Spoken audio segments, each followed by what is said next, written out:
It's important for you as a self-defender to think about what it is you're willing to protect and how far you're willing to go to protect it. Want to take your knowledge beyond the narrated videos? Join us on Active Self-Protection Extra and subscribe for multiple videos every week to help you get better in your defensive skills.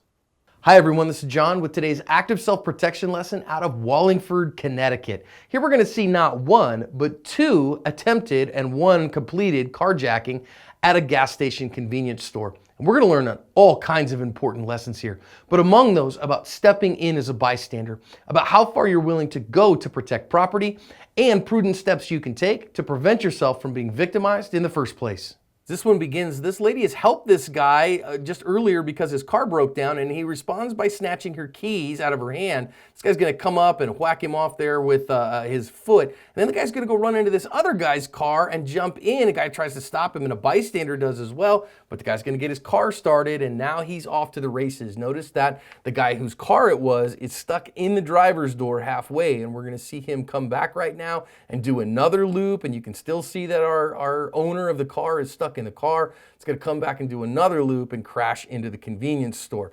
Now this one's not done yet. As you see our bystander kind of looking and seeing what's going on, our crazy bad guy is going to run off, and now they're going to chase him as he is going to run out into the street. With traffic going by about 50 miles an hour, as there's danger for everybody, the news story says they ended up holding this guy down and the cops got him. All right.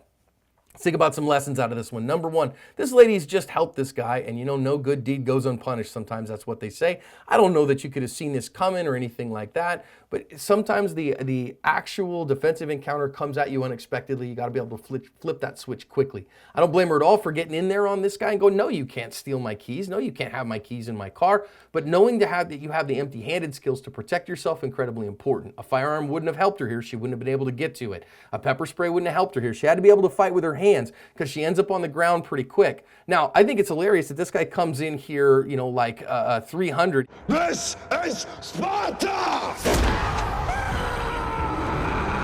He comes in like Leonidas, this is Sparta, and whacks this guy with his foot. And I think that's great. I do want to think about the fact that what is he going to do from the follow-up there? He kicks the guy off him, and then he is going to run off here to a safe location, leave the lady kind of in a dangerous spot. I get not wanting to put yourself at risk, but if you're going to get in there and help, get in and help all the way. Don't kind of hedge your bets a little bit, which this guy did.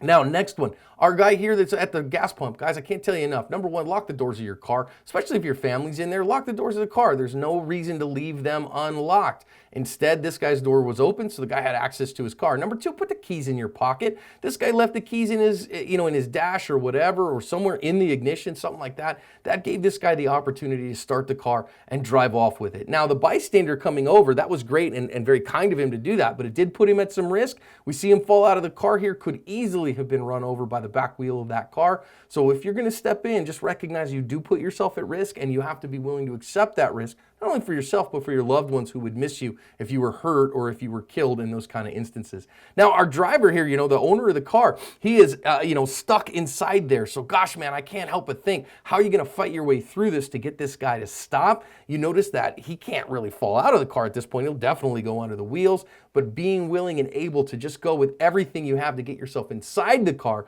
as best you can would have been incredibly important. And man, this guy here probably hit that at about 45 or maybe even more, 40, 45 miles an hour. That probably hurt him pretty good. We're not done with lessons yet. You notice this guy's run off, and now he's running himself out into traffic and running you out into traffic. If you're going to pursue, which I don't normally necessarily recommend, you got to watch out for what that's going to mean for you, because they're putting themselves out in traffic coming their way in significant places. Don't just pursue without thinking about, wait a minute, what does that mean for me? What does that mean for my loved ones? Because, man, you can put yourself in danger in a hurry. A lot of lessons here about prevention, about keeping yourself safe from harm, about not putting yourself in harm's way, and the fact that crazy happens and can come at you, so cover your asp.